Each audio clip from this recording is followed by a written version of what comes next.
And a lot of people have a Super 73 and then wind up getting an Onyx. So I'm digging the dirt tires. This thing handles pretty freaking well in the dirt, you know? We're on the Onyx Rcr again. You can probably tell by the handlebars. And today we're going to compare the bike to the SUPER73 R. Now, a lot of people are going to say, hey, it's not really apples to apples comparison. They're not really the same thing. That's true. But looking at the forums, looking at a lot of discussions on Facebook and whatnot, a lot of people decide between SUPER73 R RX and an Onyx. They really do. And a lot of people have a Super 73 and then wind up getting an Onyx. So I'm just going to do a little comparison to talk about the differences. There's some obvious differences. One including top speed. So the Onyx goes 60 miles an hour. The Super 73 R RX, I have the R, so I'm going to just talk about the R, but the RX and the R are basically the same bike. Just a little different suspension and some bells and whistles like lights and stuff. So the difference between the Onyx goes 60 miles an hour, the Super 73 R goes about 30, 31. In terms of torque, this bike has significant torque. I don't recall the exact Newton meters, but it's got to be at least three to four times the amount of torque as a Super 73. In terms of range, kind of similar. This one, if you go in normal mode, which is 40 miles an hour or so, you can go like, let's say 40 miles. If you go in unlimited mode on the Super 73, which goes about 30, 31 miles an hour, you could go close to 30, on a good day, 33, so similar. And by the way, I've had the Super 73 R for 6 months, and I've been riding this thing for several days, so I feel like I'm an educated person to talk about these two bikes. In terms of motor size, this one has 3,000 watt, and the Super 73 has a 1,200 watt, so this one's significantly larger. In terms of battery, this one has a 72 volt, which is just massive, and the Super 73 has a 48 volt, which is pretty standard. In terms of design, this one is really like really sleek, really cool looking, really more of a street bike, the cafe racer style with the lower handlebars, the narrow handlebars. It's just really sleek. Super 73 is also very cool looking, but it's more of a rugged look, especially with the green on the Super 73R, and with the big fat wide tires. It's more of a dual sport look. And it has wider handlebars, again, wider tires, which makes it a little bit more off-road capable, typically, because this bike typically does not come with the dirt kit that this one has.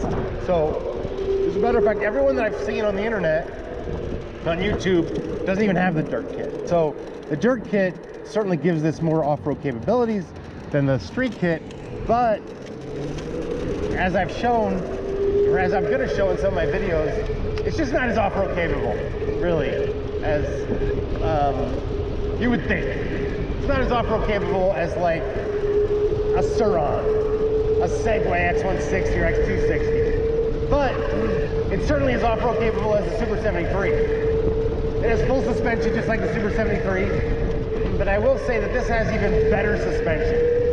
I don't know the specific specs and the travel of the shocks, but this thing is much more akin to like an off-road dirt bike in terms of suspension. It's just really tight and strong and beefy, and just handles, eats up the dirt, eats up the rocks, just kind of floats. Super 73R has tremendous shocks, but this one is even better. In terms of cool factor, you're going to turn heads with either one, no question. They're both very unique looking, very classy and cool looking, and you know, top of the range, top of the industry in terms of you know, style. In terms of price, they're both expensive. SUPER73 R is about $2,700, $2,750 depending on their sale. The RX is upwards of $3,000. This one, if you get just the straight street bike range or version, it's $4,100, I believe, $4,150, something like that. If you get the dirt kit, it gets up to, you know, $4,300, $4,400.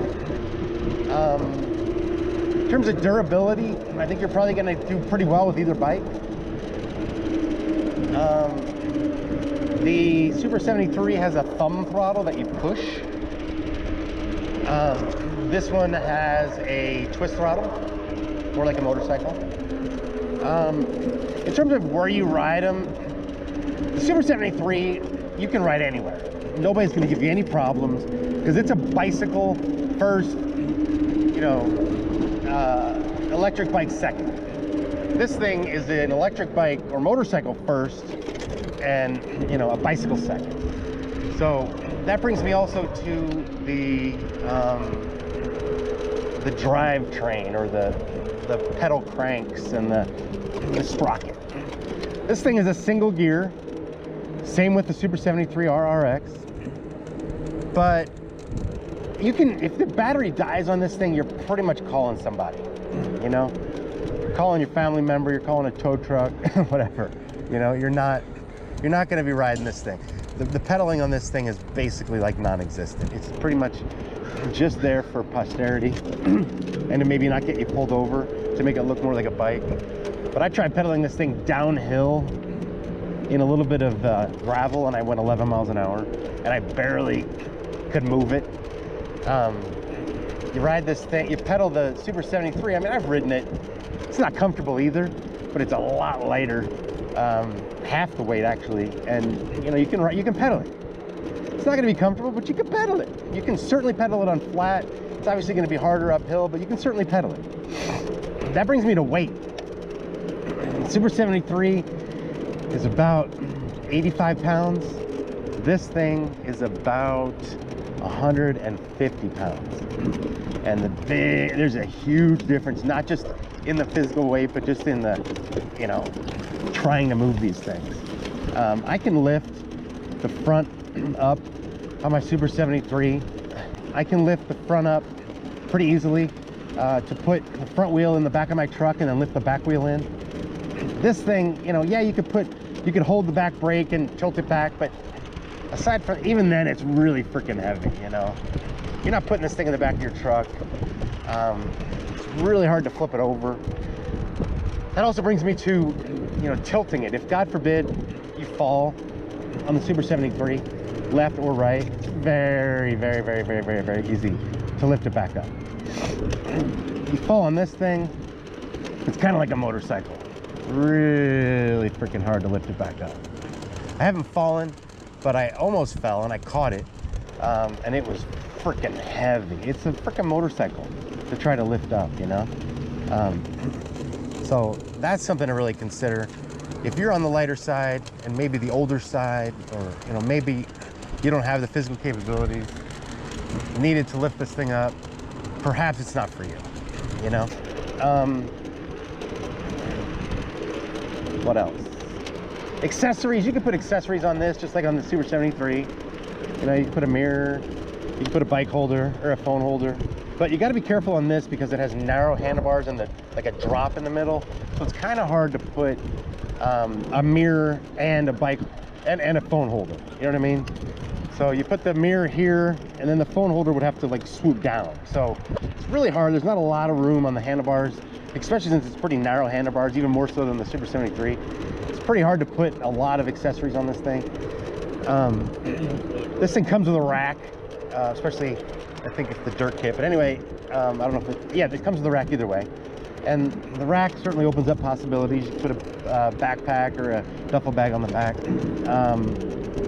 You can certainly get a rack for the SUPER73. This thing comes with lights, front and rear. and like significant lights. Like this is a really beefy light, especially if you flip it in, you know, the full light on. I looked at it at night and it freaking lit up the sky, you know? So it's really powerful. The Super 73 RX, you know, it's decent. It's not bad. I mean, you can certainly ride it at night, but it's not gonna be lighting up the sky. And this thing has really good, you know, brake light also. When you push the rear brake, the light goes on. So that's pretty cool.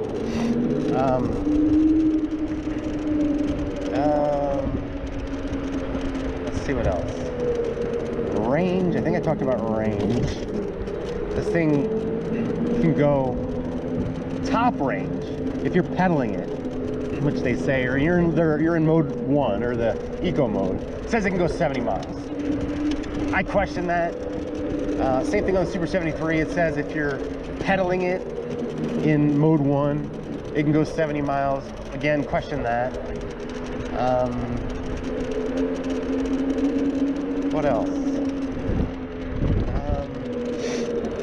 I think that's it. Me personally, I mean, I'm not going to turn down either one of these bikes. They're both like freaking amazing. But Super 73 matches my needs better.